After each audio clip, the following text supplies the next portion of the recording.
I've been to 2 NRHS national conventions in my life. The first was the 2001 St. Louis Convention. For those of you not familiar with the NRHS, it stands for the National Railway Historical Society. Each summer, a convention is held for attendees to share and celebrate the preservation of the history of America's railroads. The first event of the 2001 convention was a trip behind Union Pacific Challenger number 3985 on Tuesday, June 19th. At the time, the 3985 was the largest operating steam locomotive in the world.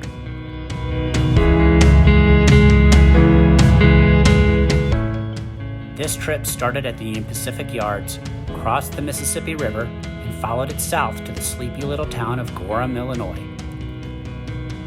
A run-by stop was performed in Chester, Illinois.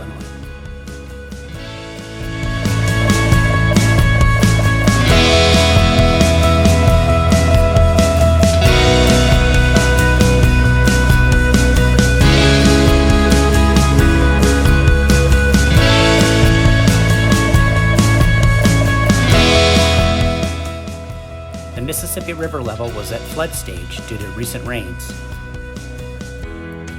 Along the way, we encountered several freights. At Gorham, the train was turned on the Y and we were allowed to disembark as the locomotive was serviced.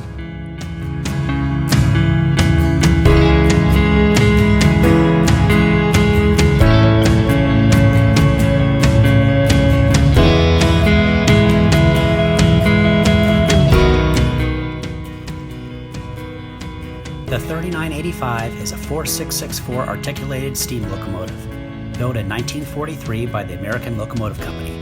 It weighs over 1 million pounds, stretches 122 feet long, and produces 5,000 horsepower. Union Pacific ordered these for fast freight service. They are capable of operating at speeds up to 70 miles per hour.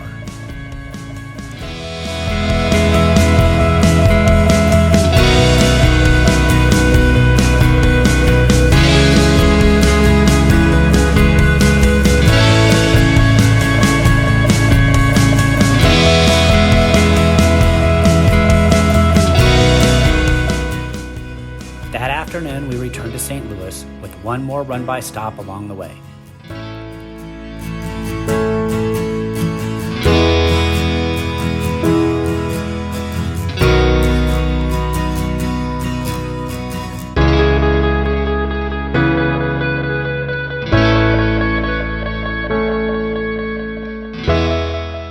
Our return to St. Louis was early enough that I was able to catch a baseball game at the Old Bush Stadium versus the Chicago Cubs.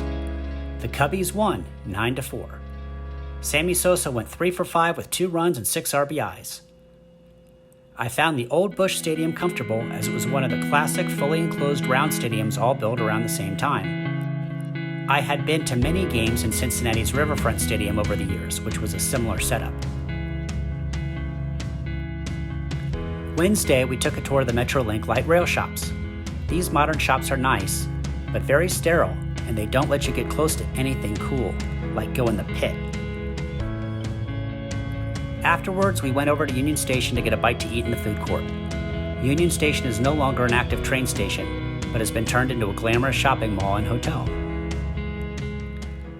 Thursday, 1522 was scheduled to pull an excursion to Hannibal, Missouri. I was really looking forward to the ride along the Mississippi River. We boarded from the Amtrak station. While waiting for our excursion to pull in, we got to railfan a freight in an Amtrak train.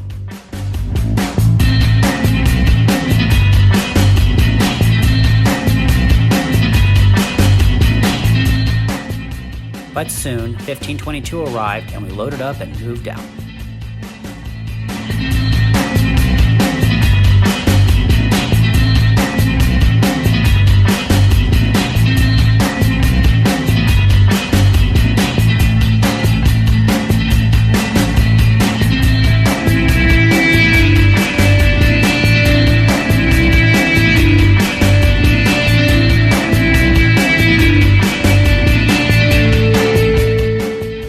Headed north, we got to see the extent of the Mississippi River flooding. This resulted in several slow orders along the BNSF mainline that we were traversing.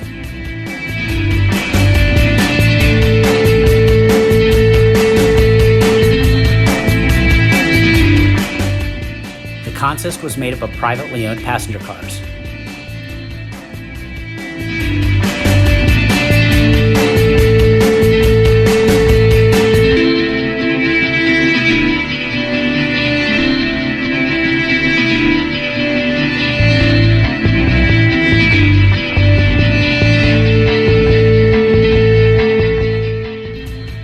The Frisco 1522 was built in 1926 by the Baldwin Locomotive Works, weighs almost 600,000 pounds, and was used for both passenger and freight service.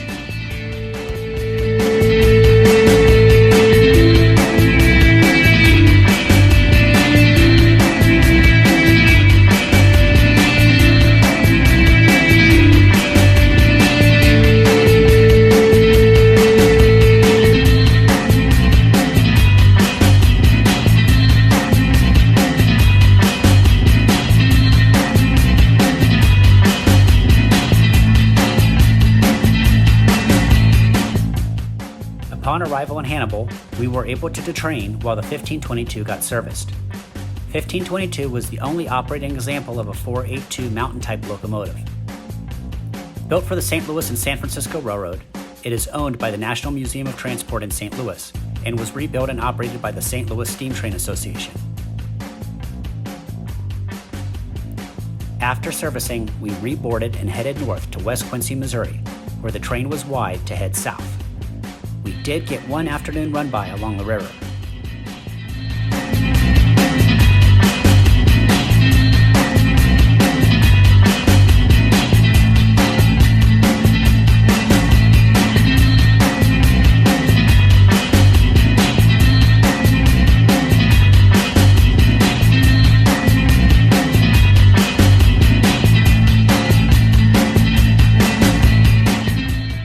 At the end of the train was an Amtrak unit used to provide HEP for the passenger cars.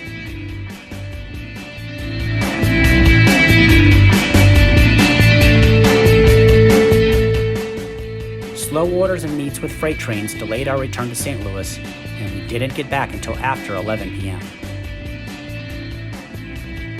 The next day was scheduled for seminars and meetings, none of which interested me.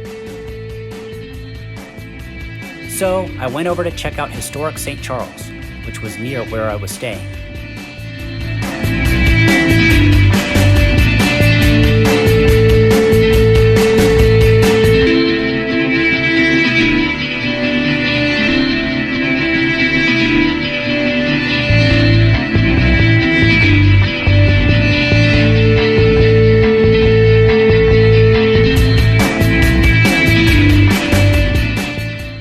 Later, I caught another ball game at Busch Stadium, this time against the San Francisco Giants. The Cardinals won 6-5. Albert Pujols scored 2 of the runs.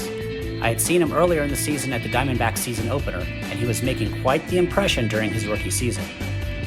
I believe it was during this game that they announced that the Cardinals would be getting a new stadium, and the old Busch Stadium would be eventually torn down. Saturday, 1522 was to pull an excursion to Newburgh, Missouri. This was advertised as the convention highlight and would take us over some rolling hills. Finally, we had a day that was mostly sunny.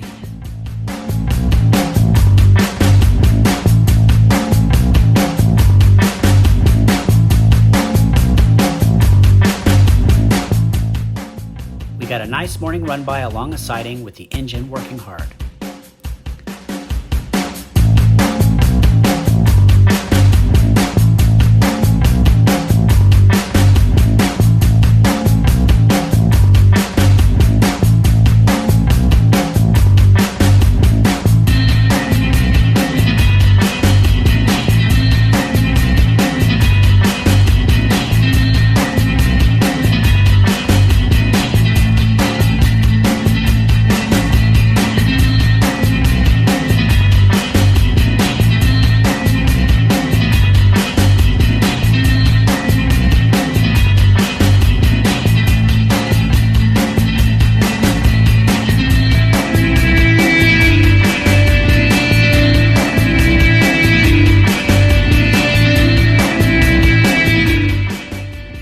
Turned at Bundy Junction before heading back to Newburgh for servicing.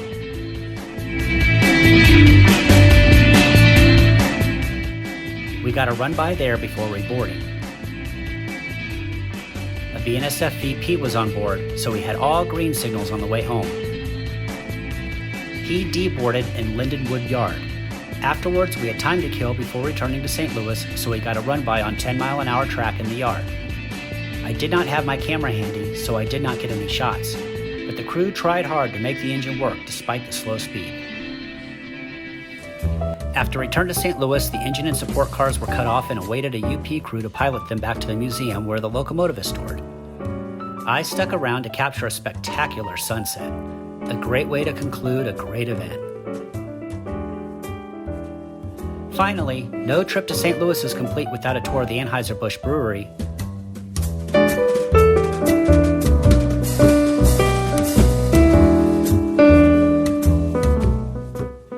I'm not a Budweiser fan, but there is no denying that the complex itself is truly historic. Today, neither the 3985 nor the 1522 are in operation. The 3985 was sidelined as Union Pacific steam crews have concentrated their efforts on Big Boy 4014. The 1522 would run one more season before calling it quits in 2002 due to rising insurance costs.